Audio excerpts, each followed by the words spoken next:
For nearly 2 decades my family assumed I was just a directionless wanderer drifting between dead-end jobs without any real ambition. I never bothered correcting their harsh assumptions because hiding my reality was easier than explaining the classified life of an Army explosive ordnance technician. While my relatives made me the punchline of every holiday dinner, I quietly covered my parents' property taxes and bore the physical scars of a mission I could never legally discuss. Returning to my small hometown in Ohio 6 days before my younger brother checklist wedding felt like stepping right back into my usual invisible role. My mother assigned me the cramped garage apartment where I always stayed between deployments while everyone else buzzed around planning floral arrangements and seating charts. Nobody bothered asking how I traveled into town or what kept me busy these days, treating me as an uninvited ghost who merely occupied extra space. The dismissive atmosphere peaked during the suit fitting on Thursday afternoon when my brother Harrison stood on a velvet platform joking with his groomsmen. I stayed near the back wall quietly steaming formal jackets to make myself useful, while the other men drank cold beers and laughed. When one groomsman politely asked what I did for a living,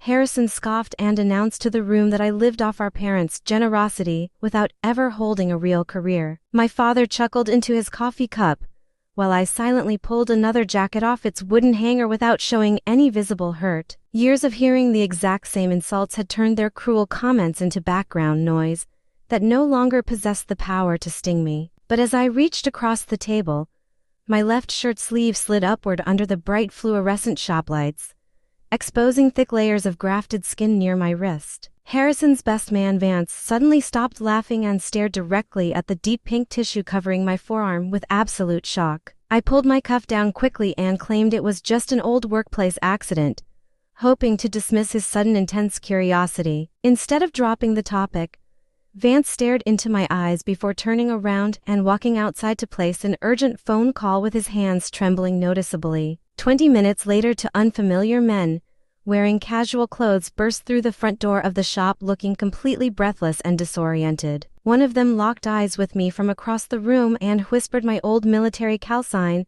Hazard 21, while the entire room dropped into complete silence. Vance stepped forward and explained to my stunned family that 12 years ago in a narrow Afghan riverbed, my brave unit had been completely pinned down by heavy enemy fire. A hidden explosive device had blocked their only exit route while heavy gunfire closed in from every direction on the trapped soldiers. I had crawled forward into the mud alone to disarm the charge when a sudden secondary flash caught my sleeve on fire and scorched my skin. I pinned the burning fabric against the rocks with my knee and kept working until the primary charge was completely safe, allowing 11 young soldiers to escape with their lives. Vance carried me to the evacuation helicopter that afternoon without ever learning my actual name, only knowing the call sign painted on my tactical gear. My brother stood frozen on the wooden platform while the color drained completely from his face as he processed the truth. My father gripped his chair, like the floor beneath him had suddenly shifted, while I calmly finished pressing the final suit jacket because unfinished tasks always bothered me deeply. That evening my father followed me into the quiet gravel driveway trying to stumble through a tearful apology for decades of thoughtless disrespect. I held up my hand and gently stopped him from speaking because that particular day belonged to my brother's formal wedding preparations rather than my past. The following night I finally laid out the entire truth for my parents,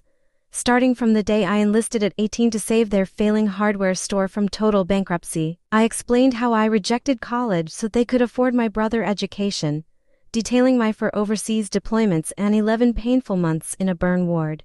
My mother sobbed uncontrollably when she realized I had called her every single Sunday from a hospital courtyard while she casually complained about local church drama over the phone. I revealed how automatic payments from my salary had secretly paid their mortgage, insurance, and taxes for 9 continuous years without asking for recognition. Harrison arrived shortly after, furious that I had allowed the family to look foolish by keeping my military service a secret for so long. I quietly told him that I simply allowed them to be wrong while they personally chose how loudly to announce their false assumptions. He slammed the door and left without another word, and for 3 long days I refused to lessen his intense embarrassment by reaching out or offering easy forgiveness. At dawn on the wedding morning, Harrison knocked softly on my garage door holding 2 paper cups of terrible convenience store coffee. He asked me to tell him the entire story from my own perspective, so I explained the intricate wires, the blinding heat, and the steady mental checklist that kept me focused while my arm burned. I told him real courage was rarely dramatic or loud,